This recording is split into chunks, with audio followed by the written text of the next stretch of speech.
Koki legendaris. Episode 30, ketemu lagi dengan Bang Ox.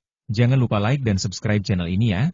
Nyalakan lonceng notifikasi agar kamu tidak ketinggalan video-video terbaru dari Bang Ox. Dia bahkan diam-diam menggoda sahabatnya saat Yuan Ming berbalik untuk mengambil menu. Yuan Er, ini tipe yang kamu suka. Dia seperti paman dan bisa memasak. Li Jing merendahkan suaranya dan berkata dengan nada menggoda. Yuan Ming mendengar setiap kata ini, meskipun suara Li Jing sangat lembut. Mendengar ini, Yuan Ming tidak marah, tetapi merasa sangat akrab. Li Jing memang seperti itu waktu itu. Ia adalah siswi berprestasi dengan kepribadian yang ceria, suka bercanda, menyukai olahraga, dan punya banyak teman. Ini menunya. Yuan Ming mengendalikan ekspresinya dan menyerahkan menu tersebut kepada mereka. Wah, mahal sekali. Yuan Er, kamu bayar sendiri, kata Li Jing berlebihan. Tidak, tentu saja kau harus mentraktir kami untuk hidangan terakhir, kata Yuan Er dengan ekspresi serius di wajah bayinya. Li Jing mengerutkan kening nakal, dengan ekspresi main-main di wajah cantiknya.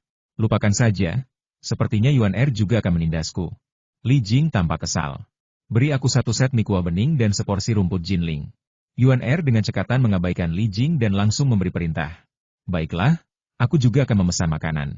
Seporsi siku babi dongpo dan 1 set nasi goreng telur. Li Jing masih sangat menyukai daging seperti saat SMA dulu. Yah, dia suka sekali makan daging, tetapi tidak pernah gemuk. Pikir Yuan Ming penuh emosi saat melihat bentuk tubuh Li Jing yang proporsional. Baiklah, tunggu sebentar, Yao Jia akan menghitung uangnya. Yuan Ming mengangguk pelan kepada mereka berdua, lalu memberi instruksi kepada Yao Jia yang menunggu di samping. Yuan Ming kadang-kadang akan keluar untuk memesan makanan sendiri, jadi pengunjung lain tidak menganggapnya aneh, bahkan Yao Jia. Ketika Li Jing berbalik setelah memesan makanan, telepon yang diletakkannya di meja panjang menunjukkan pesan baru. Jing, ayo kita makan malam bersama malam ini. Pesan itu datang dari nomor telepon tanpa nama.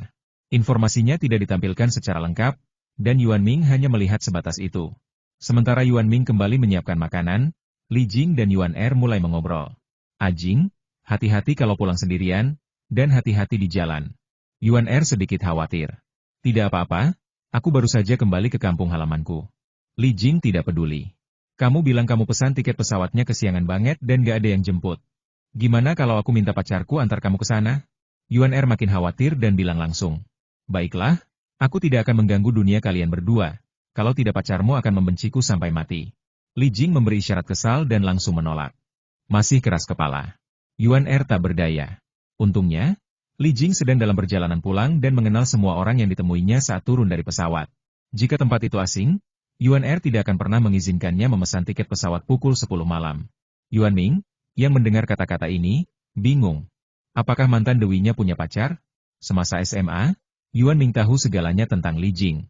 Ia tahu Li Jing suka menggigit es krim dari bawah, toko favoritnya adalah rumah mie Bibi Li, dan bahkan tahu kapan Li Jing akan mudah tersinggung. Tetapi sekarang dia benar-benar tidak tahu apa-apa tentang Li Jing, meskipun dia mengenalnya dengan baik sebelumnya.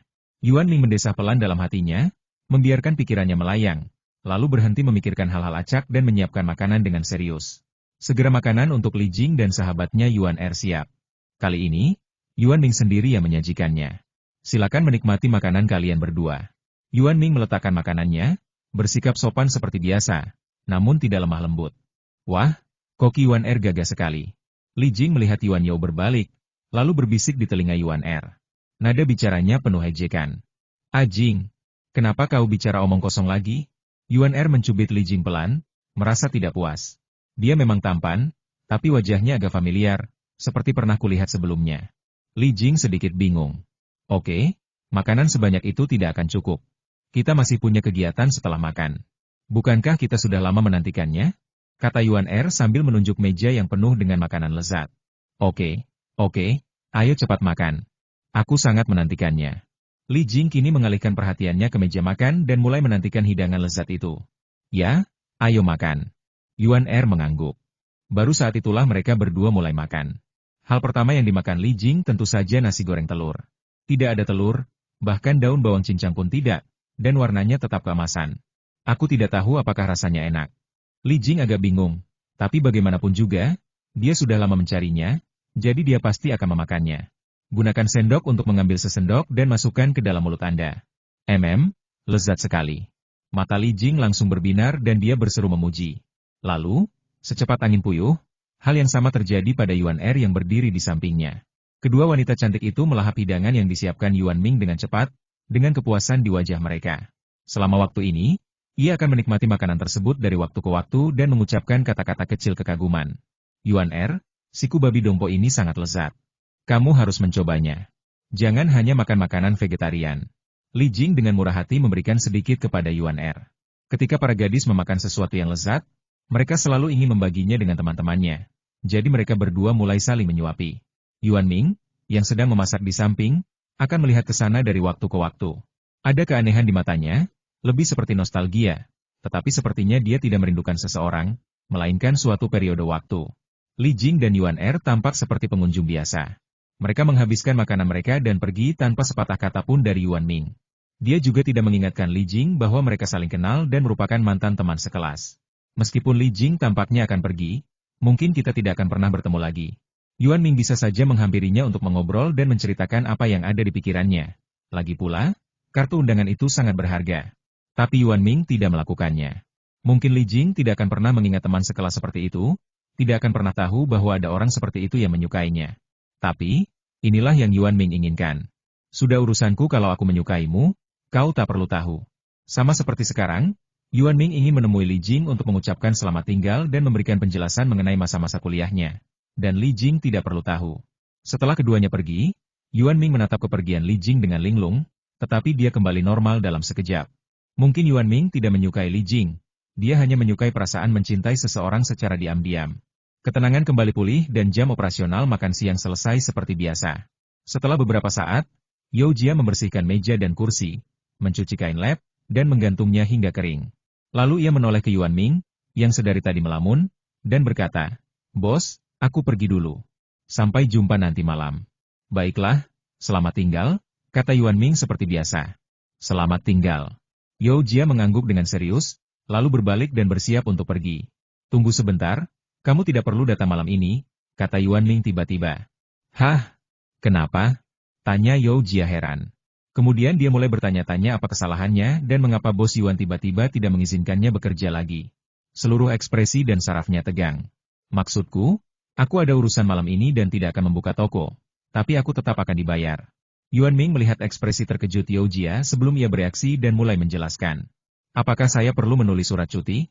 Yao Jia menghela napas lega dan bertanya dengan tenang. "Tidak, aku bisa sendiri." Yuan Ming mengerutkan kening, memikirkannya, lalu menolak. "Kalau begitu, bos, saya pergi dulu." Yao Jia tahu bahwa keputusan bosnya tidak akan berubah, jadi dia langsung pergi. "Baiklah, lanjutkan saja dan jangan terlambat besok," Yuan Ming mengingatkan seperti biasa. Setelah Yao Jia menghilang, Yuan Ming naik ke atas dan mengambil kertas A40 untuk menulis alasan cuti. Bercanda, sebagai bos yang berintegritas dan berprinsip, dia selalu memberikan alasan yang masuk akal setiap kali dia meminta cuti. "Oke, liburan ini menyenangkan dan aku harus istirahat." Yuan Ming dengan cermat memeriksa hari libur setiap negara pada hari itu, lalu memilih satu secara sekilas. Ujung pena menyentuh kertas, menimbulkan suara Swiss, dan alasan cuti tertulis rapi di kertas A4. "Hari ini adalah Hari Jurnalis Internasional. Kami akan beristirahat setengah hari untuk menunjukkan rasa hormat kami kepada seluruh jurnalis. Pengunjung juga akan mendapatkan kompensasi berupa makan malam barbeque mulai tengah malam hingga pukul 2 pagi. Tanda tangannya tentu saja Yuan Ming. Dan kali ini ia juga menambahkan kalimat khusus bahwa hak interpretasi terakhir adalah milik toko ini. Yuan Ming selalu percaya bahwa kalimat ini sangat berprinsip dan sangat sejalan dengan seleranya. "Oke, sekarang saatnya mencari seseorang." Yuan Ming menatap formulir cuti di atas meja dengan puas, mengeluarkan ponselnya, dan bergumam dalam hati. "Siapa yang harus saya hubungi?" Yuan Ming memeriksa buku alamat di ponselnya, merasa sedikit khawatir. Yuan Ming tidak suka bersosialisasi dan lebih suka bermain sendiri. Jadi hanya ada sedikit orang yang menggunakan ponselnya. San Ming jelas tidak mungkin membuka toko. KFC masih buka saat ini. Yuan Ming mempertimbangkan dan mencoret semua pilihan. Lalu dia mengklik seseorang yang hanya dihubunginya satu kali, Jiang Changxi. Apakah ini nomor telepon yang ditinggalkan Shen Min terakhir kali? Yuan Ming memikirkannya dengan saksama. Memikirkan Shen Min, Yuan Ming teringat bahwa Jiang Changxi sepertinya dijemput dan diantar dengan taksi yang sama setiap kali dia datang ke sini. Jadi mereka pasti saling kenal. Teringat godaan Jiang Changxi yang biasa, Yuan Ming ragu sejenak sebelum menelepon. Panggilan itu dijawab dengan cepat, diangkat hanya setelah satu dering. Namun sebelum Yuan Ming dapat mengatakan apapun, Jiang Changxi berbicara terlebih dahulu dengan senyum di wajahnya. "Tamu langka. Apakah Anda menelepon saya karena Anda berencana datang ke rumah saya untuk mencoba kasur ini? Ada yang serius nih. Yuan Ming berusaha tetap tenang dan nadanya lebih serius. Oh, Bos Yuan, kau tak akan memintaku menjemput gadis itu lagi. Sekarang sudah siang. Nada bicara Jiang Changxi penuh ejekan. Tidak, aku ingin meminta sopir taksi yang kau kenal untuk mengantarku ke Meishan dan kembali sebelum jam 10 malam. Yuan Ming buru-buru menyatakan tujuannya agar tidak digoda lagi. Masalah ini? Suara Jiang Changxi terdengar sedikit terkejut. Ya, begitulah. Yuan Ming mengangguk tanpa sadar sambil memegang telepon. Kalau kau tak keberatan dengan kehadiranku, aku bisa membantumu menceritakannya. Tanya Jiang Changxi tanpa ragu. Apakah kamu juga akan pergi ke Meishan? Tebak Yuan Ming, tidak menyangka Jiang Changxi akan menemaninya. Baiklah, aku hanya perlu pergi mengambil sesuatu. Jiang Changxi sangat serius ketika membicarakan hal-hal yang mendesak. Aku tidak keberatan, tapi aku harus segera pergi. Yuan Ming memikirkannya dan merasa tidak ada masalah dengan Charpoling. Baiklah, kami akan menjemputmu di toko sekarang, kata Jiang Changxi sambil menutup telepon. Dia menutup telepon lebih cepat dariku. Untungnya aku yang menelepon. Yuan Ming merasa lega saat melihat panggilannya ditutup. Karena harus segera keluar, Yuan Ming mengambil surat izin dan berjalan menuju pintu. Ia melihat sekeliling, lalu mengeluarkan kertas yang sudah diberi lem dan menempelkannya langsung di pintu. Selesai. Setelah memasangnya, Yuan Ming segera menurunkan pintu, seolah sudah berlatih sebelumnya. Setelah menutupnya, ia berkata dengan santai. Di sisi lain, Jiang Changxi langsung meminta Master Bai untuk pergi ke toko Yuan Ming. Hanya butuh waktu 20 menit dari saat Yuan Ming menyelesaikan panggilan telepon hingga saat ia selesai berkemas. Aku penasaran, berapa lama waktu yang dibutuhkan calon pacarku untuk bersiap-siap saat dia pergi keluar? Yuan Ming sangat penasaran. Yuan Ming berpikir sambil berjalan. Kali ini ia berpakaian sangat santai, mengenakan celana kasual kaki bersih dan kaos putih, berdiri di persimpangan menunggu Jiang Changxi. Tak lama kemudian, sebuah taksi hijau berhenti di depan Yuan Ming dengan suara wus. Oh, pakaianmu sangat bagus. Apa kau akan pulang untuk kencan buta? Jiang Changxi juga tidak keluar. Ia hanya membuka pintu belakang mobil dan berkata bercanda ketika melihat Yuan Ming. Tidak, aku melakukan ini setiap hari, kata Yuan Ming serius. Haha, Bos Yuan juga narsis. Jiang Changxi tersenyum dan duduk di dalam, mempersilakan Yuan Ming masuk. Tidak, aku hanya mengatakan yang sebenarnya. Yuan Ming duduk tegak. Oke, bercanda, santai saja. Jiang Changxi menatap Yuan Ming dengan geli. Baiklah, terima kasih. Berapa ongkosnya? Mobil mulai berjalan perlahan, dan Yuan Ming melihat meteran yang mati lalu tiba-tiba bertanya. 300 yuan untuk pulang pergi, dan menunggu itu mahal, jawab Jiang Changxi singkat.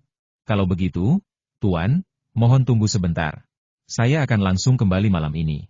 Yuan Ming memikirkan kemana ia harus pergi, lalu berkata, baiklah, jangan khawatir, aku pasti akan memberi harga yang bagus untuk teman Changxi. Tuan Bai berbalik dan berkata kepada Yuan Ming sambil tersenyum sambil menunggu lampu lalu lintas. Maaf atas masalahmu, kata Yuan Ming sopan. Sama-sama, anak muda. Tuan Bai tersenyum, tidak tahu apa yang sedang dipikirkannya atau apa yang disalahpahaminya. Ya. Yuan Ming mengangguk setuju. Lampu merah berakhir dan mobil terus melaju, tetapi keadaan di dalam mobil sangat sunyi. Wajah Jiang Changxi tampak lelah, bahkan ada lingkaran hitam yang hampir tak terlihat di bawah matanya. Setelah menggoda Yuan Ming seperti biasa, ia bersandar di kursinya dan memejamkan mata untuk beristirahat. Yuan Ming duduk di kursi belakang dengan linglung. Faktanya, Chengdu tidak jauh dari Meishan. Bahkan jika Anda naik bus, perjalanannya hanya sekitar 1 jam lebih sedikit. Berkendara lebih dekat lagi, dan 40 menit sudah cukup. Namun Yuan Ming belum kembali selama 6 tahun, yaitu sejak ia lulus sekolah menengah atas. Meishan adalah kampung halaman Yuan Ming. Saat itu, Yuan Ming bahkan tidak ingin pulang saat tahun baru Imlek. Ia tidak punya rumah di sana, dan orang tuanya juga tidak punya kerabat di sana. Bahkan orang tua Yuan Ming hanya kembali untuk membakar dupa selama festival Qingming. Dan Yuan Ming pada dasarnya belajar atau berpikir tidak masalah jika dia kembali lain kali. Setelah orang tuanya meninggal, Yuan Ming tidak mau kembali karena pemandangannya terlalu menyedihkan. Melihat Li Jing kali ini tiba-tiba membawa kembali ingatan Yuan Ming yang telah lama hilang. Di sini, yang ada bukan hanya kesedihan, tapi juga kebahagiaan. Baik itu kenangan hangat bersama keluarga atau bersama teman sekelas dan teman, selalu ada lebih banyak kenangan baik daripada kenangan buruk. Itulah sebabnya Yuan Ming buru-buru memutuskan untuk pulang. Namun tidak perlu terburu-buru saat kembali ke rumah. Anak muda, kita sudah sampai di Meishan. Kamu mau turun di mana? Kata-kata Tuan Bai membuyarkan lamunan Yuan Ming. Cepat sekali. Bos Yuan, kamu mau turun di mana? Jiang Changxi duduk dan bertanya dengan rasa ingin tahu. Aku di Jalan Jinyi, bagaimana denganmu? Yuan Ming langsung menyebutkan jalan utama Meishan, lalu menoleh ke arah Jiang Changxi. Aku akan pergi bersamamu dulu, kata Jiang Changxi sambil melihat jam. Baiklah, kami akan segera sampai, teriak Tuan Bai, dan mobil melaju dengan mantap menuju jalan utama. Meskipun jalan di Meishan tidak beraspal, jalannya beton datar dan toko-toko di kedua sisi jalan terlihat cukup tua. Kelihatannya bagus. Jiang Changxi juga baru pertama kali mengunjungi Meishan, dan dia mengatakannya dengan santai setelah turun dari mobil. Lumayan, barang-barang di sini cukup lengkap, kata Yuan Ming mengambil alih pembicaraan. Oh, Jiang Changxi mengangguk. Kata-kata Jiang Changxi segera membuka mulut Yuan Ming. Mungkin karena dia terlalu akrab dengan tempat itu dan toko-toko kecil di sini tidak berubah sama sekali. Yuan Ming tiba-tiba ingin berbicara tentang seks dan mulai memperkenalkan mereka secara langsung. Kalau dipikir-pikir, aku sering ke sini waktu sekolah dulu. Tapi foto-foto yang diambil studio foto ini jelek, padahal masih buka. Yuan Ming jarang tersenyum saat mengatakannya. Kamu bilang itu tidak bagus, jadi pasti tidak bagus. Jiang Changxi juga setuju. Tentu saja, tapi fotografer ini sangat menarik. Yuan Ming mengenang ucapan jenaka sang fotografer saat mengambil foto, dan mengatakannya dengan jujur. Lihat ini warnet. Sepertinya sudah ada izinnya. Yuan Ming menunjuk ke arah etalase toko dengan papan nama Hanglung Internet Cafe yang tergantung di depannya dan berbisik. Dulu ada warung kecil di sini. Pemiliknya seorang nenek dermawan yang suka minum, tapi mie asam pedas buatannya enak sekali. Dulu saya selalu makan semangkuk mie setiap hari sepulang sekolah. Sudah berubah. Beberapa ruangan kosong telah diubah menjadi pasar kecil. Ngomong-ngomong, markas rahasianya ada di sini. Haha, yang ini tidak berubah. Lihat, ini sangat unik karena tersambar petir. Saya menyewa toko buku dan punya deposit $10, $1 sehari. Tapi guru saya yang membayarnya saat pelajaran, dan deposit $10 itu hilang. Saya patah hati untuk waktu yang lama. Kemudian Yuan Ming mulai memperkenalkan semua toko di jalan utama dengan cara yang panjang dan bertele-tele. Ini pertama kalinya Jiang Changxi melihat Yuan Ming seperti ini. Dia memang cerewet, tapi ternyata dia cukup populer. Setelah berjalan menyusuri jalan kecil itu, Anda samar-samar dapat melihat beberapa bangunan putih dan agak bobrok di depan Anda. Sekolahnya ada di depan. Mau lihat-lihat? Tanya Yuan Ming sambil berdiri di ujung jalan. Baiklah.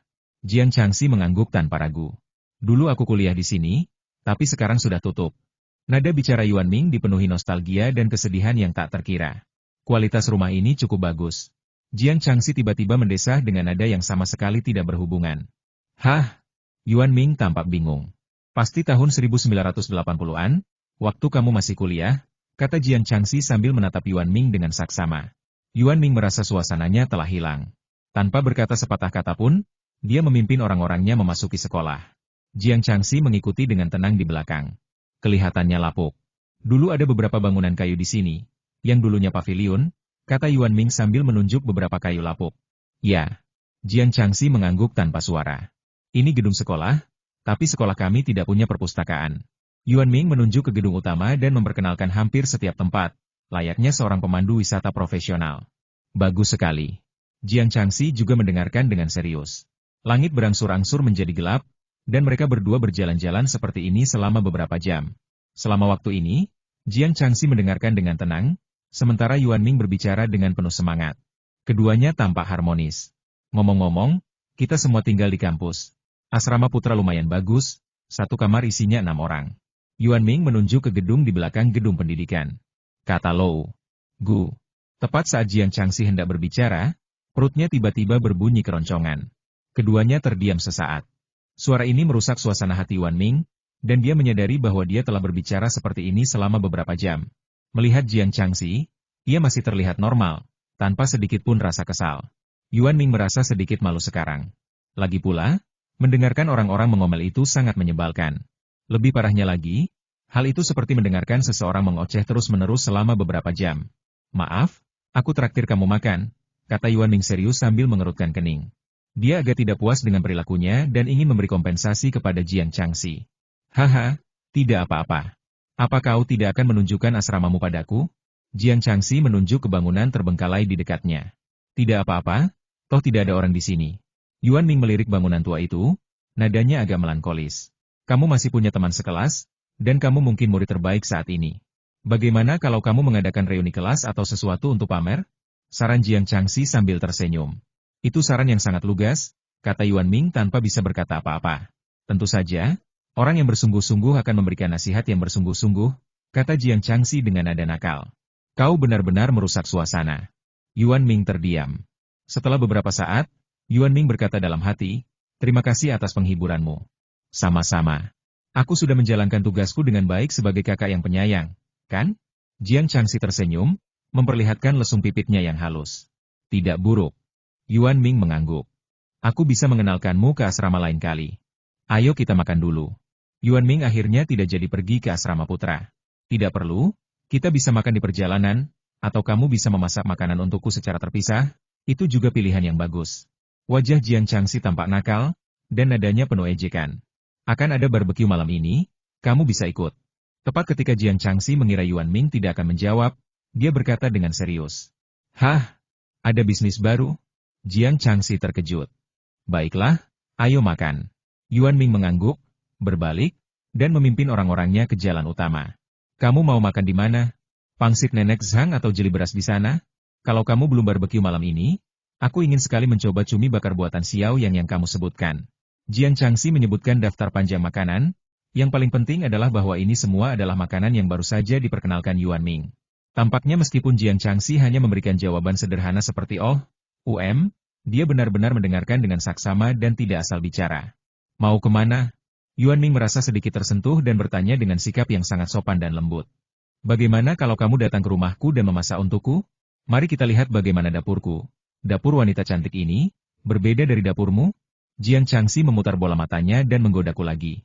Terkadang, kita terlihat lebih cantik saat diam. Yuan Ming tak kuasa menahan diri untuk berkata tanpa suara. Oh, aku tak bisa berbuat apa-apa. Aku terlalu baik, Kak. Kau juga menganggapku terlalu cantik? Itu tidak baik, kan? Jiang Changxi mengangkat sehelai rambutnya dengan ekspresi narsis. Makanlah wonton, mereka ada di sana. Berdasarkan pemahaman Jiang Changxi tadi, Yuan Ming tidak mengungkapkan pendapatnya tentang keindahan itu dan hanya bisa langsung mengalihkan pembicaraan. Tidak apa-apa juga. Apakah Tuan Yuan Wu Yuan akan mentraktir kita? Jiang Changxi tampak terkejut. Ya, aku tidak pelit. Yuan Ming menegaskan lagi. Aku tidak bilang kau pelit, Bos Kompas. Jiang Changxi menutup mulutnya dan tertawa. Baiklah, ayo makan. Yuan Ming mengangguk tanda percaya, lalu mengajak Jiang Changxi ke warung pangsit. Ini pangsit yang kamu sebutkan? Sepertinya pemiliknya sudah berganti. Tanya Jiang Changxi bingung, menatap kedua pria yang jelas-jelas bukan pasangan parubaya itu. Mungkin tidak. Anak pasangan itu laki-laki, Yuan Ming mengamati dengan saksama dan berkata dengan yakin. Oh, Bos Yuan tahu semua ini?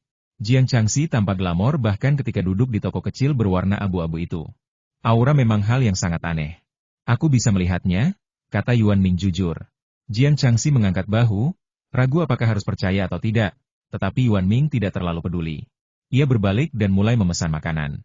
Cara membuat wonton sangat sederhana. Cukup gunakan selembar kulit pangsit tipis seukuran telapak tangan perempuan, giling sedikit isi daging murni dengan tusuk bambu, lalu jepit dengan telapak tangan, dan wonton kecil siap dihidangkan.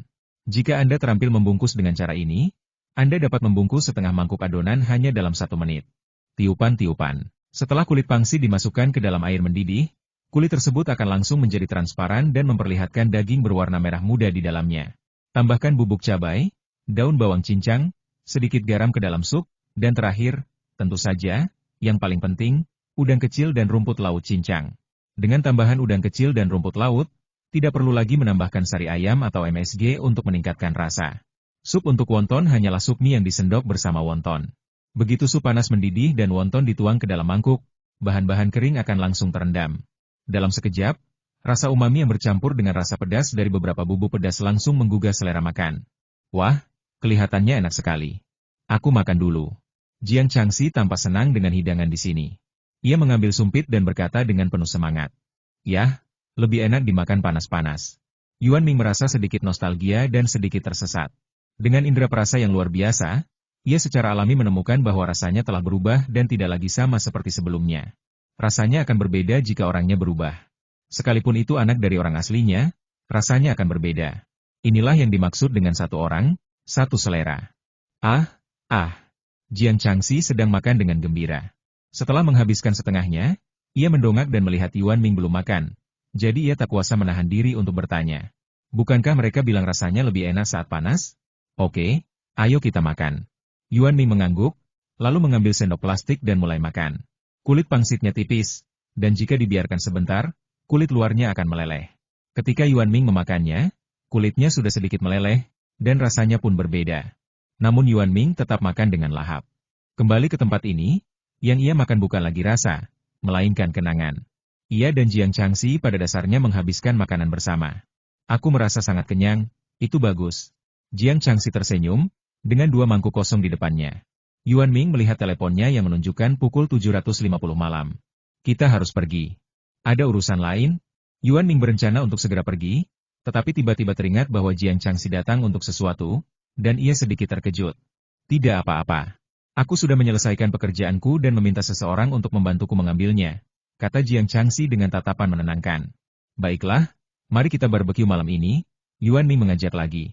Jangan khawatir, tentu saja kita tidak boleh melewatkan makan malam Bos Yuan, terutama karena kau mengundangku secara pribadi. Jiang Changxi mengangguk setuju. Baiklah, ayo pergi. Sementara mereka berdua berbincang, mobil Tuan Bai sudah tiba di pinggir jalan, dan Yuan Ming membantu Jiang Changxi membuka pintu mobil. Terima kasih. Jiang Changxi duduk di kursi penumpang, sementara Yuan Ming duduk sendirian di kursi belakang. Setelah masuk ke dalam mobil, Yuan Ming kembali ke dirinya yang biasa pendiam. Sementara Jiang Changxi bersandar di kursi dan menutup matanya untuk beristirahat. Mobil itu memutar lagu-lagu lama yang disukai sang pengemudi, Master Bai, ya, lagu-lagu rock lama. Penyanyi yang tidak dikenal di dalam bernyanyi dengan sangat menyayat hati, dengan lirik yang tidak dapat dipahami Yuan Ming. Suasana di Yuan Ming tenang dan damai, tetapi sangat berbeda di toko Yuan Ming. Sejak melihat kertas A4, para pengunjung merasa ada yang tidak beres. Ada apa ini? Kenapa antreannya panjang sekali di depan toko? Orang yang berbicara adalah seorang pria yang mengenakan jas dan dasi dengan jepitan kerah berlian. Tuan Si, izinkan saya ke sana dan melihat Anda dulu. Seorang wanita anggun berjas profesional berdiri di sampingnya. Mendengar ini, raut wajah lembutnya dipenuhi tanda tanya. Tidak perlu, aku akan pergi sendiri. Aku tidak tahu apa yang terjadi pada Bos Yuan. Pria yang dipanggil Tuan Si itu mengerutkan kening dan berkata sambil berjalan. Mungkin dia tidak memperhatikan hal-hal ini, wanita itu berspekulasi. Kamu mungkin tidak tahu ini karena kamu baru di sini, tapi aku tidak suka orang-orang di sekitarku terlalu banyak bicara. Tuan Si melirik wanita cantik di sebelahnya dan berkata dengan nada netral. Maaf, saya mengerti. Wanita itu segera menahan ekspresinya dan berdiri di belakang Tuan Si di sebelah kiri. Tuan Si mengangguk puas. Saat mereka berdua semakin dekat, mereka mendengar percakapan di luar toko Yuan Ming. Saya tahu ada yang tidak beres ketika melihat yang putih itu. Ketika saya mendekat, ternyata itu adalah surat cuti. Bos Yuan, Anda benar-benar penipu. Wu Hai ingin berteriak ke langit. Tidak ada pemberitahuan sama sekali, dan permintaan cuti itu sangat mendadak. Saya menabung selama 3 minggu sebelum datang ke sini. Pengunjung lain terdiam. Kami sangat meminta agar Bos Yuan tidak beristirahat. Jika Yuan Ming tahu tentang usulan ini, dia pasti akan mengatakan bahwa itu terlalu tidak manusiawi. Bahkan pengunjung restoran di sebelah mereka pun tidak tahan lagi. Kamu terlalu ceroboh. Mustahil kamu tidak istirahat. Kurasa 12 jam sehari dan 12 jam sisanya untuk istirahat sudah cukup, kata pelayan restoran itu dengan murah hati. Sekarang semua orang membicarakannya, dan Tuan Si pun tahu alasannya. Ia tak kuasa menahan diri untuk berkata dalam hati, ada yang ingin kukatakan, tapi aku bingung harus mengatakannya atau tidak. Bagaimana mungkin 12 jam? Tuan Si melangkah maju dan berbicara dengan wajah serius. Kenapa kamu juga di sini? Hari ini tidak ada orang di sini. Wu Hai kenal Tuan Si. Lagi pula, tidak banyak orang yang datang ke sini beberapa kali seminggu. Yah, aku hanya tidur 5 jam sehari. Bos Yuan perlu bekerja lebih keras, jadi 6 jam sudah cukup. Tuan Si mengangguk ke arah Wu Hai, lalu berkata dengan serius. Namun begitu kata-kata itu diucapkan, suasana menjadi sunyi. Bahkan Wu Hai pun tak kuasa menahan diri untuk berkata, kamu sudah kerja keras, kenapa kami harus kerja keras? Ini bukan saran, ini supaya beracun. Sekarang semua orang bahkan tidak tega untuk mengeluh. Salah satunya adalah bos sebuah perusahaan elektronik. Ia orang kaya yang datang ke toko Yuan Ming setidaknya 3 kali seminggu dan terkadang bahkan masih punya 1 siung bawang putih tersisa. Yang lainnya adalah seorang pelukis muda terkenal yang menggunakan toko Yuan Ming sebagai kantin. Apakah mereka berdua yakin tidak sedang pamer? Semua orang terdiam. Kurasa kita harus memikirkan jenis barbeque apa yang akan kita makan malam ini sebagai kompensasinya.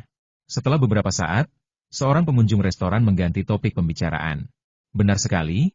Apa ini barbeque? Para pengunjung restoran menatap Wu Hai serempak. Para pengunjung restoran yang akrab di sini semuanya tahu bahwa Wu Hai pernah belajar dengan Yuan Ming. Wu Hai, tahukah kamu apa itu? Tanya Tuan Si langsung. Mana aku tahu? Aku bahkan tidak tahu orang itu menutup pintu. Wu Hai terdiam. Untung saja kamu tinggal dekat, kata Tuan Si terus terang. Apa hubungannya denganmu? Wu Hai sudah kesal karena tidak makan, dan sekarang dia dikritik, dia pasti tidak akan tahan lagi. Tentu saja, saya mungkin tidak tahan meskipun suasana hati saya sedang baik. CK, dasar pemarah. Tapi kayaknya ini makanan baru deh, kata Pak Si dengan nada jijik. Ayo kita coba nanti malam. Sepertinya ini hidangan baru yang diperkenalkan Bos Yuan. Seorang pengunjung juga setuju.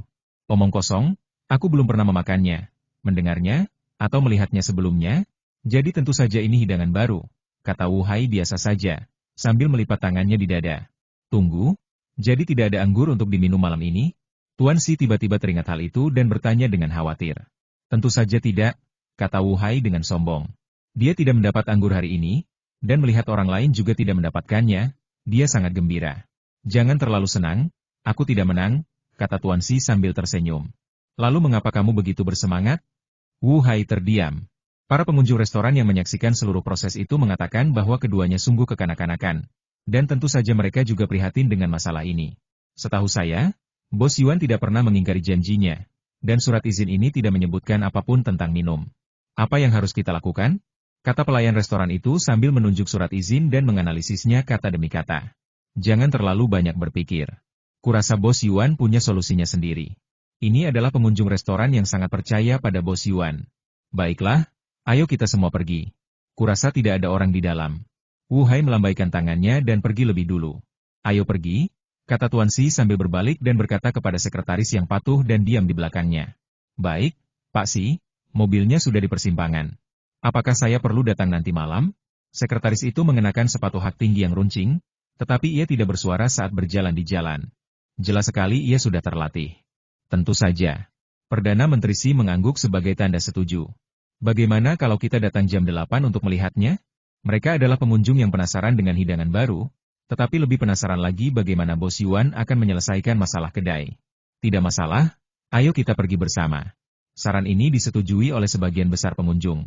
Yuan Ming, yang masih berada di dalam mobil, merasakan telinganya gatal dan dapat merasakan siapa yang sedang dibicarakan. Hari mulai gelap pada malam musim panas, tetapi cuacanya cukup bagus hari ini dan masih ada sedikit cahaya.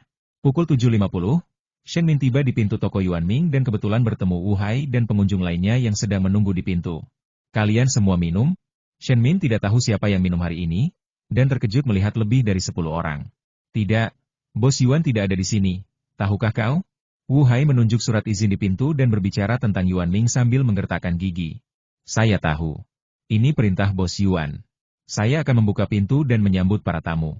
Bos akan kembali nanti. Shen Min mengangguk patuh dan mengeluarkan kunci dari tas sekolah di belakangnya. Ada trik ini juga. Para pengunjung restoran terdiam sesaat. Tapi kalau dipikir-pikir, tidak apa-apa jika kedai tidak membutuhkan Yuan Ming sekarang. Dengan suara berderit, Shen Min membuka pintu, dan di aula ada rak yang biasa digunakan Yuan Ming. Itu adalah papan fluoresensi yang pernah digunakan untuk menulis diskon. Hal pertama yang dilakukan Shen Min saat dia masuk adalah mengeluarkan papan fluoresensi dan meletakkannya di luar.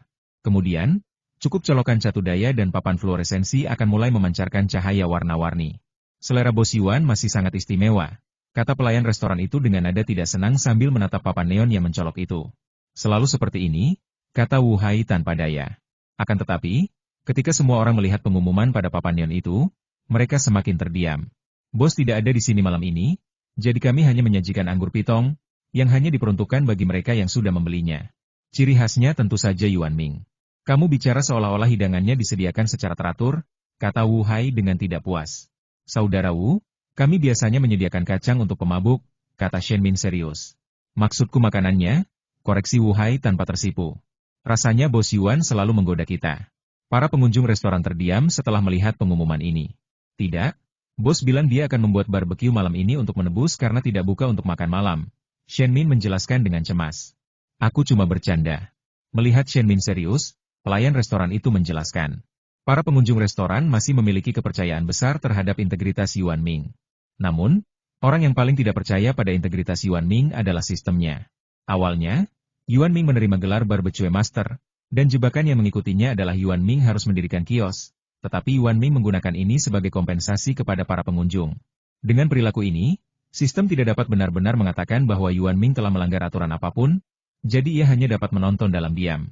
Untungnya, tidak ada kemacetan lalu lintas saat memasuki kota Chengdu malam ini, jadi Tuan Bai membawa keduanya kembali dalam 40 menit. Tentu saja, Jiang Changxi langsung menempatkan Yuan Ming di persimpangan jalan kecil. Terima kasih, kata Yuan Ming lembut sambil menutup pintu mobil. Jiang Changxi, yang duduk di dalam mobil, tidak berkata apa-apa dan melambaikan tangannya. Lalu mobil Tuan Bai pun melaju pergi. Yuan Ming tidak masuk melalui pintu depan, tetapi langsung masuk ke toko melalui pintu belakang. Setelah naik ke atas untuk mencuci muka, saya pergi ke dapur lagi dan mulai menyiapkan barbeque pagi hari. Orang-orang yang minum di lantai 2 pub sama sekali tidak menyadari hal ini. Penulis, maukah kamu tinggal untuk barbeque malam ini? Yang minum kali ini adalah Meng Meng, yang sudah lama tidak kutemui. Aku tak bisa menahannya. Setelah minum, aku bisa menulis selagi agak mabuk. Rasanya luar biasa. Penulis adalah pria yang menyebut dirinya rumah. Hei, Meng Meng, tolong jangan ambil fotoku saat kamu siaran langsung malam ini.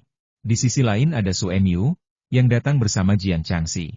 Kali ini ia tidak datang sendirian, melainkan membawa seorang gadis muda. Gadis itu tampak sangat muda dan duduk diam dengan kepala tertunduk, menggendong seekor kucing hitam. Ia hanya mendongak ketika mendengar Su Emyu berbicara, tampak sangat malu. Kenapa? Meng Meng tampak penasaran, wajahnya memerah karena minum, yang membuatnya tampak semakin menggemaskan. Aku sangat tampan. Kalau aku muncul dan mencuri perhatianmu, bagaimana kau bisa melanjutkan siaran langsungmu? Su Emyu menyesap anggur dan berkata dengan wajar. Meng Meng terdiam sesaat.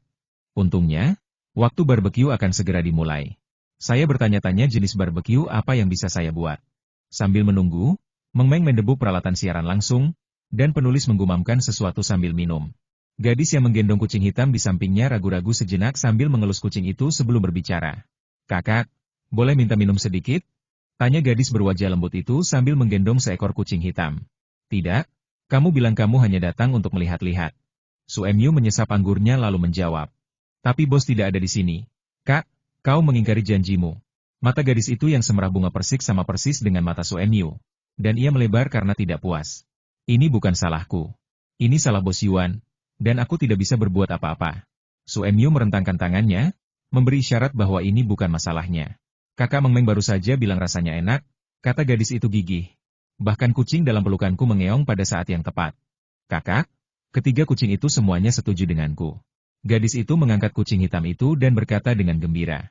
Kurasa dia hanya iri dengan ketampananku, kata Su Emyu dengan tenang sambil menyentuh wajahnya.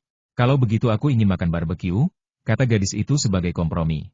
Kalau berat badanmu naik, jangan bilang-bilang kalau kamu adikku, kata Su Emyu dengan nada kesal. Aku dan kakakku punya fisik yang sama. Kami berdua tidak gemuk, jawab gadis itu dengan tegas. Tapi kamu tidak setampan kakakmu, kata Su Emyu dengan tegas. Kak, sudah waktunya selesai.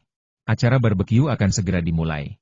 Gadis itu sudah terbiasa dengan narsisme Su Emyu setiap hari, tetapi ia masih merasa sedikit mual dan langsung mengganti topik pembicaraan. Baiklah, ayo pergi. Kita bisa melihat-lihat meskipun tidak ingin makan. Su Emyu melirik arloji di tangannya, perlahan-lahan meneguk anggur terakhirnya, lalu berdiri. Kakak yang bayar, kata gadis itu dengan penuh semangat sambil menggendong kucing hitam itu dan mengikuti Su Emyu. Ding ding ding, siaran langsung tengah malam Meng Meng akan segera dimulai. Siapapun yang belum makan atau menyiapkan camilan, cepatlah bersiap. Kalian akan segera bisa melihat barbeque bos Yuan. Setelah mengatakan ini, Meng Meng menyesuaikan ekspresinya dan mengikat rambutnya menjadi ekor kuda samping, membuatnya tampak semakin manis. Wah, akhirnya aku melihatnya, dasar bajingan, camilanku sudah menumpuk di seluruh tempat tidur. Kamu gak tahu gimana rasanya jadi pecinta kuliner sejati. Aku sudah di toko Yuan Ming. Hero, saya lebih suka menonton Meng Meng, tetap saja lucu. Badai petir nari. Rentetan itu menghalangi Meng Mengku. Aku mengizinkannya sekarang, tapi kamu tidak diizinkan menghalangi bos Yuan nanti. Huan Yizheng menunjukkan bahwa mereka sedang dalam perjalanan ke toko bos Yuan. Kikiun tahu. Energi tinggi di depan, segera evakuasi jika tidak ingin mati kelaparan. Air seperti malam yang sejuk. Saya orang yang suka merendahkan diri. Saya ingin pergi, tapi saya juga penasaran harus berbuat apa. Sama seperti di atas, saya sudah menghabiskan semangkuk mie instan sebelum mulai makan, dan saya memegang sosis dengan tangan saya yang gemetar. Menurunkan berat badan masih sangat jauh. Saya Jinzi. Hehe. Sepertinya semua orang sangat menyukai bos Yuan. Aku akan membantu menyampaikan pesannya, goda Meng Meng sambil tersenyum. Lalu rentetan komentar pun berdatangan. Dipimpin oleh Shen Min, semua orang dengan gembira datang ke toko Yuan Ming dan masuk ke dalam toko. Yuan Ming telah menyiapkan segalanya di toko.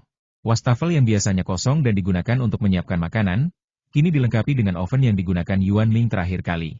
Di sisi lain adalah upaya Yuan Ming selama beberapa jam terakhir. Dari pukul 8.30 hingga pukul 12, selama 3,5 jam ini, Yuan Ming menusuk setiap bahan di toko yang bisa digunakan untuk barbeque. Namun, tusuk sate ini tidak disusun dalam kategori, melainkan tampak seperti diletakkan secara acak. Kak, tempat ini kecil sekali, apa asapnya akan banyak? Tanya gadis itu cemas begitu memasuki toko Yuan Ming. Seharusnya tidak begitu. Aku tidak pernah mencium bau asap masakan saat makan. Su Emyu juga tidak yakin. Lagi pula, ketika Anda mulai memanggang di luar, akan selalu ada asap atau asap putih mengepul ke langit. Selamat malam, Shen Min. Silakan kembali dulu. Yuan Ming menyapa beberapa tamu, lalu berbalik menatap Shen Min. Bos, apa yang akan kamu lakukan di sini? Shen Min sedikit terkejut. Jangan khawatir. Naik saja bus, kata Yuan Ming dengan nada serius. Tidak apa-apa, aku tidak ada kelas besok pagi, jadi aku bisa membantu, desak Shen Min. Aku tidak punya siapa-siapa di sini untuk mengantarmu, kata Yuan Ming terus terang. Baiklah, bos, saya pergi dulu. Shen Min peka dan tahu alasannya memang benar. Memang tidak ada yang mengantarnya pergi. Ceka-ceka, bos Yuan memang tidak tahu bagaimana bersikap lembut pada wanita. Apa yang harus kulakukan selanjutnya? Ling Hong melihat pemandangan ini begitu masuk dan tak kuasa menahan desahan. Tidak, bos Yuan memintaku untuk membantu mengantar gadis kecil itu. Dia memang keras di luar, tapi lembut di dalam, kata Jian Changxi. Saya hanya peduli kapan saya bisa makan. Wu Hai paling peduli dengan penghidupan orang-orang. Bukannya cuma sampai jam 2 pagi, Yuan Ming menunjuk jam di dinding dengan tenang.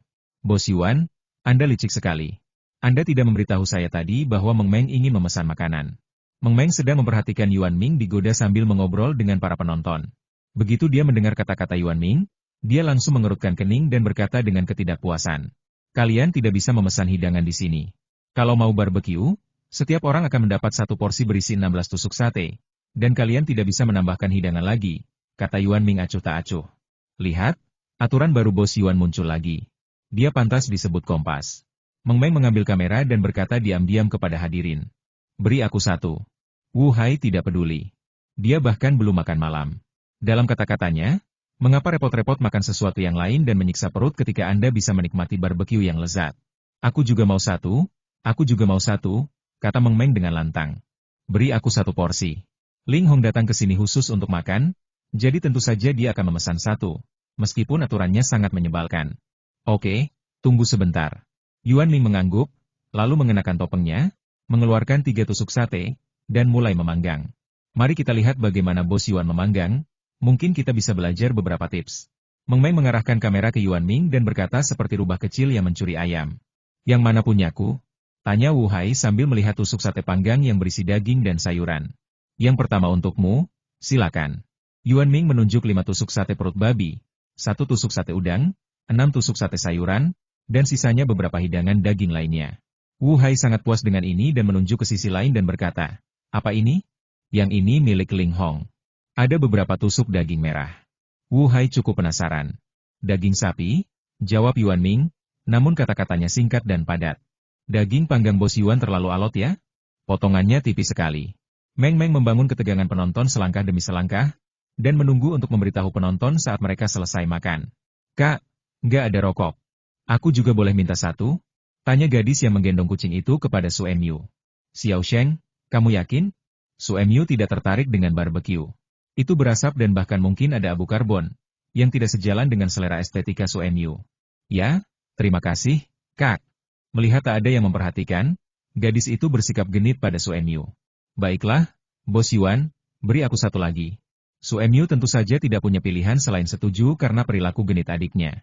Mereka yang akan segera mulai makan barbeque di sini adalah orang-orang yang pertama tiba, dan masih ada kelompok besar orang yang bergegas ke jalan di pagi hari. Saya tidak tahu seperti apa rasa barbeque Yuan Ming. Setelah mengagumi menu yang cantik dan lezat, Xiao dan Ma Jia mulai melihat hidangan apa saja yang sebenarnya ditawarkan. Melihat harganya, Ma Jia mengangkat alisnya karena terkejut, tetapi tidak berkata apa-apa. Xiao Wu malah berseru, Bos, apakah Anda menerima batailan di sini? Maaf, kami hanya menerima RMB, tegas Shen Min sambil tersenyum. Ini terlalu mahal. Xiao Wu sedikit malu. Dia hanya seorang asisten kecil dan berpenghasilan kurang dari 4.000 yuan sebulan. Bagaimana mungkin dia mampu membelinya? Xiao Wu, aku yang traktir hari ini, kata Ma Jia sambil melengkungkan matanya. Terima kasih, tapi ini bukan ide yang bagus. Xiao Wu menolak dengan serius. Tidak apa-apa, anggap saja ini ucapan terima kasih kepada Xiao Wu karena telah menemaniku hari ini. Ma Jia meliriknya dengan mata besarnya, tampak menawan dan menarik.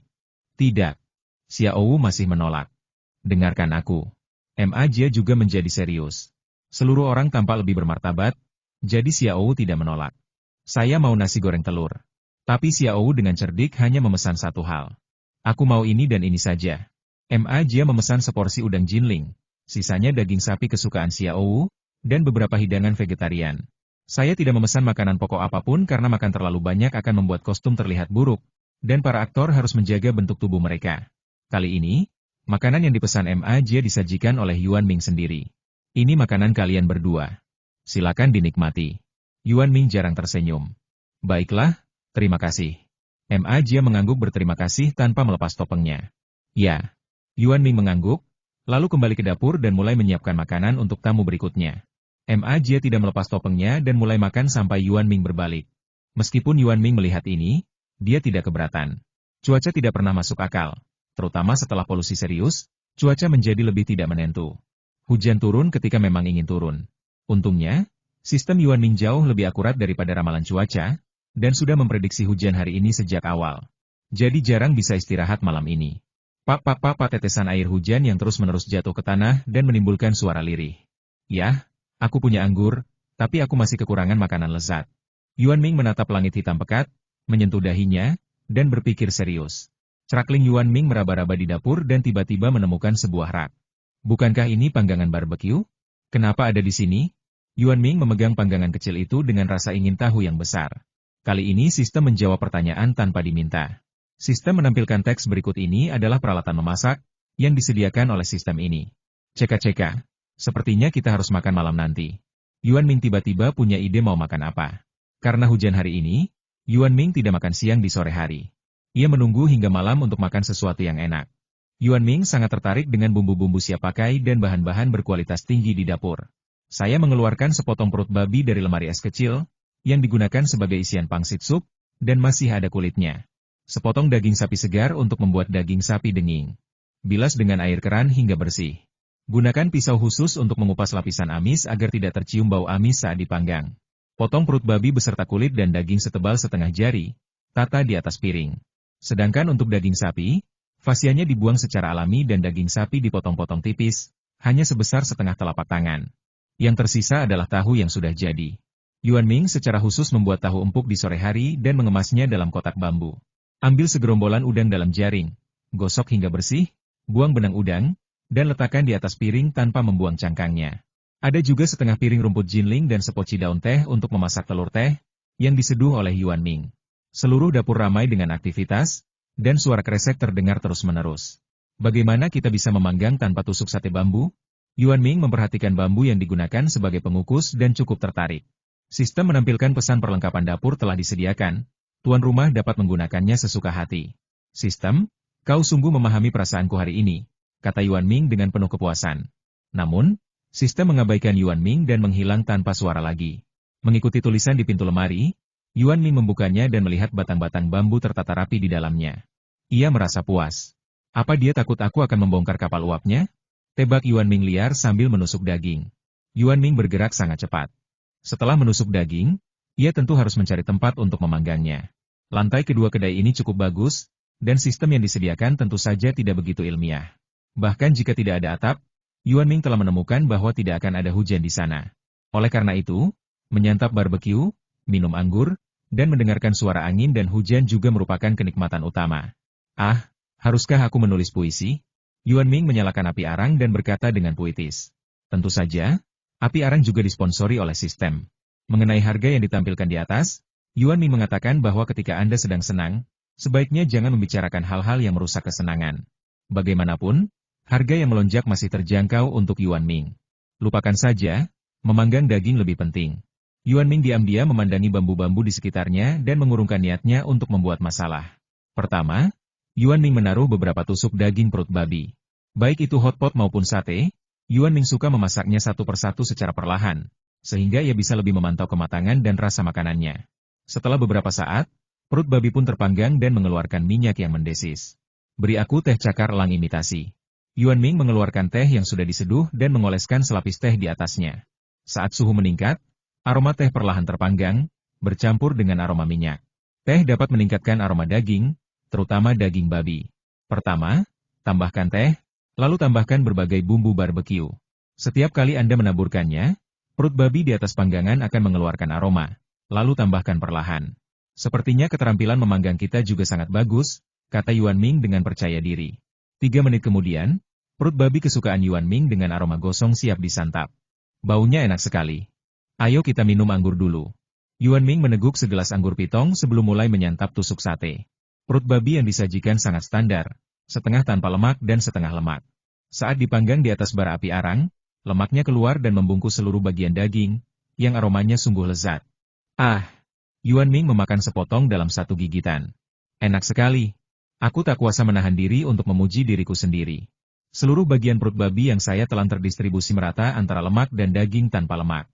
Daging tanpa lemaknya beraroma gosong, dan lemak di bagian luarnya telah terpanggang, hanya menyisakan tekstur empuk.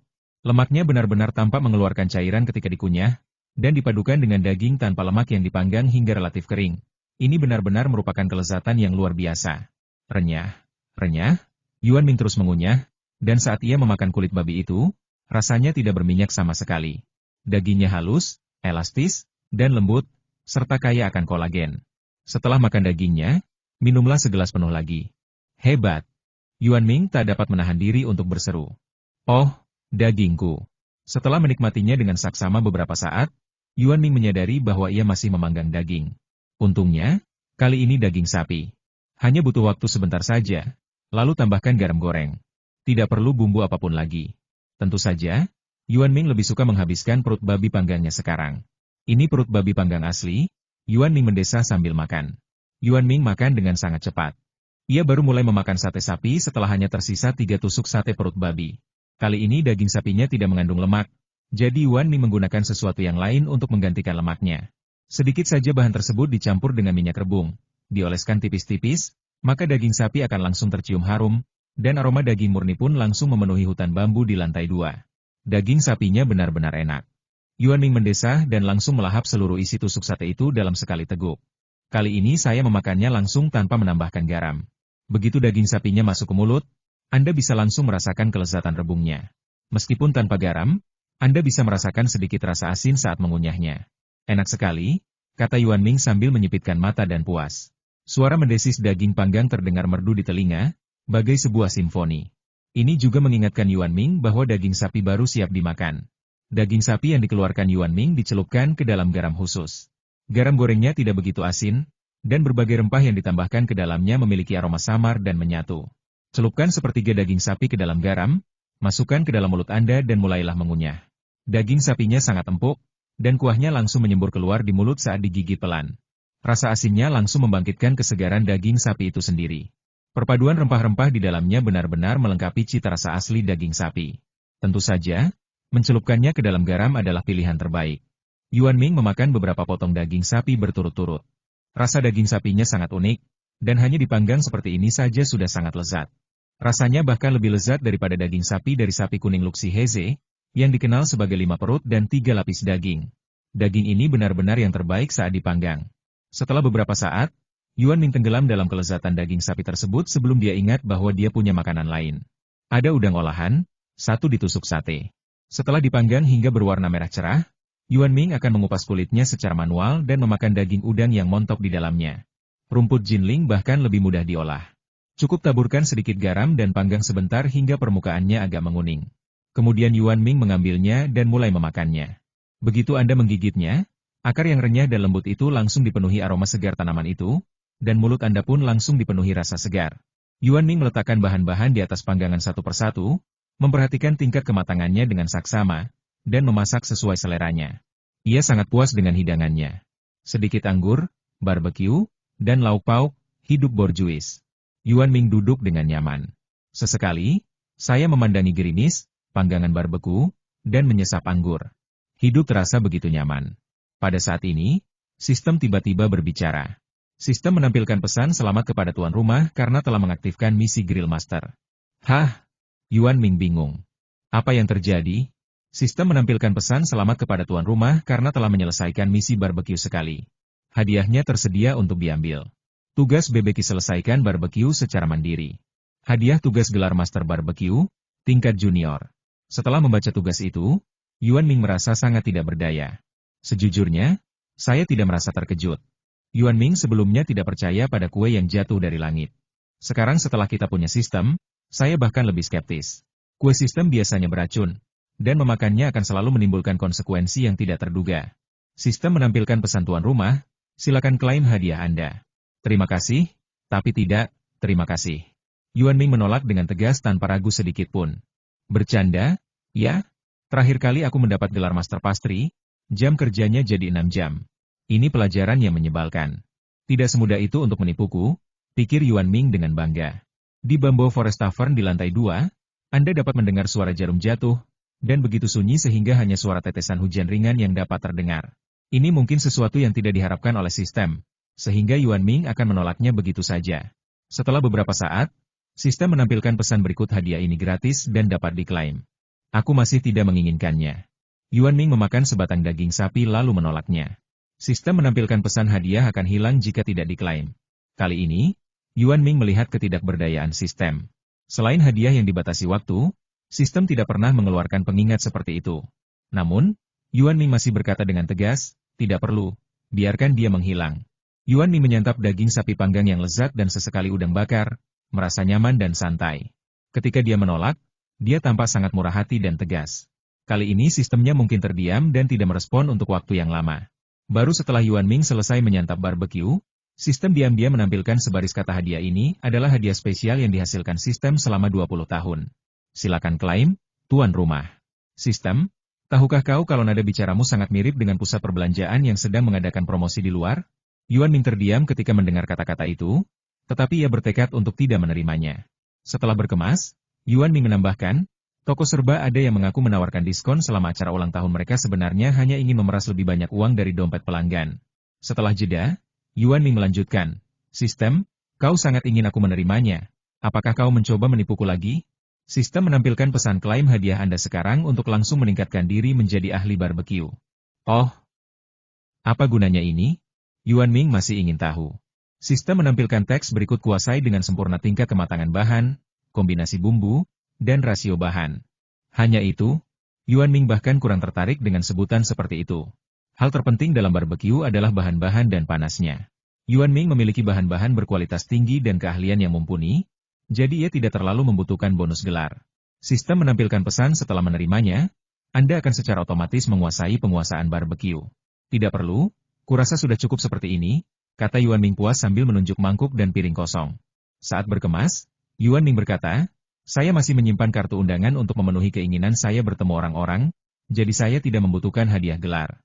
Yuan Ming berkata dengan nada yang mengatakan, aku tahu kamu hanya ingin menipuku, dan aku sudah melihat semua faktanya. Dan aku sudah punya gelar. Yuan Ming merentangkan tangannya, menunjukkan bahwa dia sebenarnya tidak menginginkan hadiah ini. Sistem menampilkan teks berikut jabatan pastry master tuan rumah adalah junior. Lalu, jika aku mendapat izinmu, bolehkah aku menyandang gelar master kue tingkat tertinggi? Tanya Yuan Ming ragu-ragu. Gelar ahli kue masih sangat membantu saat Yuan Ming membuat kue. Memulai lebih cepat dan mampu menerapkan apa yang Anda pelajari ke situasi lain adalah pengalaman yang sangat baik. Sistem menampilkan kata-kata tidak. Lalu apa gunanya kamu? Yuan Ming meletakkan panggangan dan berkata langsung. Sistem terdiam cukup lama, hingga Yuan Ming selesai membersihkan, lalu tiba-tiba kata-kata itu muncul lagi. Lagi pula, Yuan Ming tidak dapat menolak persyaratan yang ditawarkan oleh sistem kali ini. Kenapa kamu tidak memberitahuku tentang manfaat ini sebelumnya? Ayo kita bicarakan, kata Yuan Ming sambil tersenyum sambil duduk di kursinya. Jika sistemnya pintar, mereka akan lega melihat kinerja Yuan Ming, karena hadiah gratis akhirnya bisa diberikan. Mengenai apakah itu penipuan atau tidak, hanya Yuan Ming yang tahu. Yuan Ming berkata sambil tersenyum, mari, biarkan aku mengambil hadiahnya, semua hadiahnya. Ngomong-ngomong, aku harus merepotkan sistem untuk meningkatkan ke level master. Yuan Ming tidak akan melupakan janji sistem. Sistem menampilkan pesan hadiah telah dikeluarkan, tuan rumah dapat memeriksanya. Tugas BBQ selesaikan barbeque secara mandiri. Hadiah tugas gelar Master Barbeque, tingkat Master. Hadiah khusus 2 posisi berdiri yang ditingkatkan memungkinkan 2 orang makan sambil berdiri. Yuan Ming sangat gembira setelah memeriksa hadiahnya. Sistem, kalian memang sistem yang dapat dipercaya. Yuan Ming masih bermurah hati dalam memuji. Meskipun ini bukan kursi, menyediakan 2 kursi untuk berdiri dan makan juga tidak buruk. Yuan Ming memandang area yang dikelilingi dinding udang ceri dan merasa sangat puas. Dia sudah lama menginginkan lebih banyak posisi, tetapi tugas ini tak kunjung diberikan. Akan menyenangkan jika dia bisa mendapatkan gelar dan penghargaan ini sekarang. Entahlah, judul ini bakal seburuk apa. Memikirkan hal ini, Yuan Ming masih merasa sedikit gelisah. Sistem tidak memiliki persyaratan apapun untuk gelar ini. Yuan Ming melihat hadiahnya dan tidak menemukan yang lain. Sistem menampilkan teks berikut sebagai ahli barbeque dengan gelar Grandmaster. Bagaimana mungkin saya tidak memberitahu pengunjung restoran? Tuan rumah, mohon buka restoran barbeque setelah tengah malam setiap bulan, setidaknya 5 kali sebulan. Sebenarnya, aku cukup pandai menghibur diri. Yuan Ming melihat kata-kata sistem dan merasa itu sesuai harapannya. Sudah larut malam, membuatnya kurang tidur, 5 kali sebulan. Sistem, aku masih anak-anak dan tubuhku perlu berkembang. Bisakah waktunya dimajukan? Tanya Yuan Ming. Namun, setelah membicarakan judulnya, sistem menghilang seperti biasa, mengabaikan Yuan Ming. Di luar sedang gerimis, suasananya indah, tetapi suasana hati Yuan Ming sedang rumit. Di satu sisi, mereka sedang merenovasi untuk menambah ruang, dan di sisi lain, mereka sedang mengadakan barbeque tengah malam. Ngomong-ngomong, sepintar apapun aku, sebaiknya aku buka pintu saja kalau hujan. Yuan Ming menepuk dahinya dan langsung mendapat ide bagus. Ya, hujan ini memberikan inspirasi bagi Yuan Ming. Akan agak terburu-buru jika mengadakan barbeque setiap kali pub tutup. Jika hari hujan, maka kita bisa menyiapkannya secara perlahan. Jadi Yuan Ming berencana untuk membuat barbeque saat kedai tutup pada hari hujan. Mengenai publisitas, Yuan Ming sekarang sudah terbiasa tidak melakukannya lagi. Di sini, Yuan Ming memutuskan jam operasional barbeque secara spontan. Sementara di sana, Ma Jia, yang baru saja selesai syuting di tengah hujan, baru saja kembali ke hotel.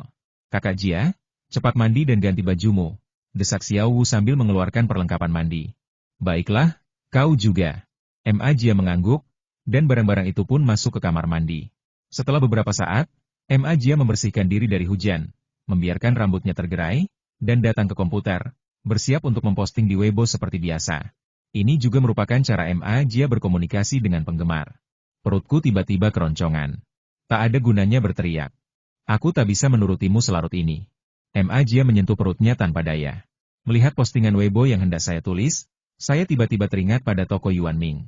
Kemarin saya pergi ke sebuah restoran kecil di dekat lokasi syuting untuk makan malam. Restoran itu tidak punya nama, tetapi keahlian kokinya sungguh luar biasa. Namun, saya tidak merekomendasikan pergi ke sana karena harganya sangat mahal, yang tidak sebanding dengan keahlian koki yang tidak dikenal itu. Setelah selesai menulis, Ma Jia mengirimkan ekspresi nakal. Meski Ma Jia bukan bintang terkenal, ia tetap memiliki banyak penggemar setia karena kemampuan aktingnya yang mumpuni. Begitu saya mengunggah di Weibo, saya mendapat suka dan komentar. Jia imut lagi. Ayo ke Shanghai. Hidangan pribadi di sini super lezat. Aku traktir.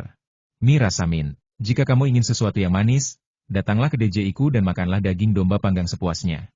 Haha, apa kalian semua tidak tahu cara membaca Weibo? Suster Jia jelas-jelas bermaksud dia akan makan tanah dan berharap kita mendukung film barunya. Shura yang suka permen. Merasa tak berdaya, Suster Jia jelas-jelas merekomendasikan sesuatu yang lezat, hanya saja dia tidak menyebutkan namanya.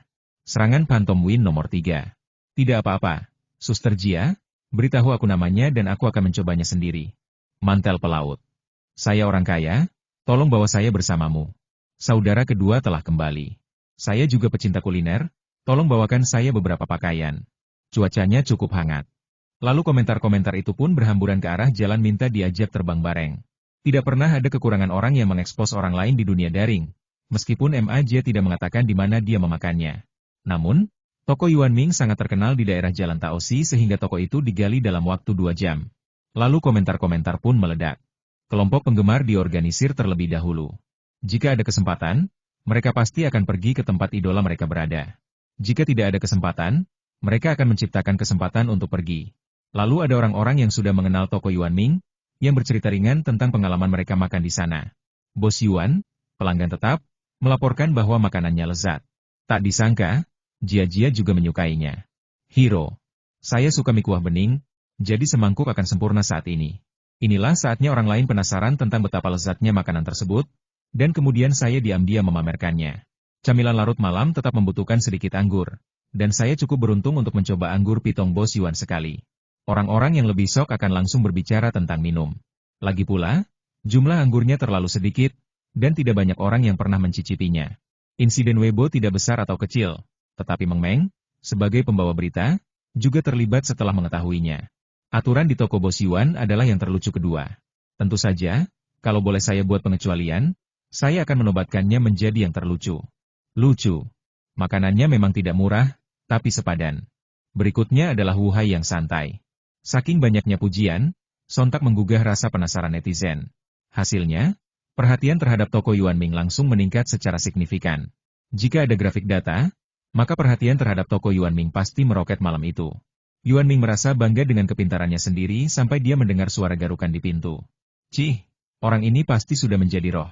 Yuan Ming menatap pintu belakang tanpa berkata-kata. Yuan Ming berkata, ini akan segera siap. Begitu kata-kata itu diucapkan, suara di luar pintu tiba-tiba terdiam. Memang benar Teddy yang berusia 500 tahun itu telah menjadi roh. Yuan Ming terdiam. Ketika dia melihat pintu berhenti berdering, dia mulai mengeluarkan mie dan menyiapkan semangkuk mie kuah bening. Benar, ada sup mie di luar pintu. Sejak mengejar dan menggigit pria sombong itu, ia selalu datang dan menggaruk pintu sebelum jam 12 untuk mengingatkan Yuan Ming bahwa sudah waktunya memberinya sup mie. Ketika tidak ada istirahat, sistem tidak terhalang, dan Yuan Ming dapat mendengarnya dengan jelas dengan kemampuan pendengarannya. Pertama kali Yuan Ming mengira itu hanya kebetulan, tetapi untuk kedua dan ketiga kalinya ternyata bukan lagi kebetulan. Sudah jelas bahwa orang ini telah menjadi roh. Mie sup bening, atau bahan-bahan dari Yuan Ming sop, segar dan alami, sehat dan lezat, serta mengandung nilai gizi yang sangat tinggi. Setelah beberapa saat, Yuan Ming telah menyiapkan mie. Dia berjalan ke pintu belakang sambil membawa mangkuk dan membukanya dengan suara derak. Kamu bisa meminumnya setelah aku selesai makan. Harganya sangat mahal. Yuan Ming memandangi sup mie yang duduk diam di depan pintu. Di sebelahnya ada mangkuk anjingnya, yang disediakan oleh Yuan Ming. Tong, ting, ting, ting. Istirahat dulu bosku. Lanjut ke video berikutnya dan jangan lupa like dan subscribe channel ini ya. Nyalakan lonceng notifikasi agar kamu tidak ketinggalan video-video terbaru dari kami, Tong, Ting.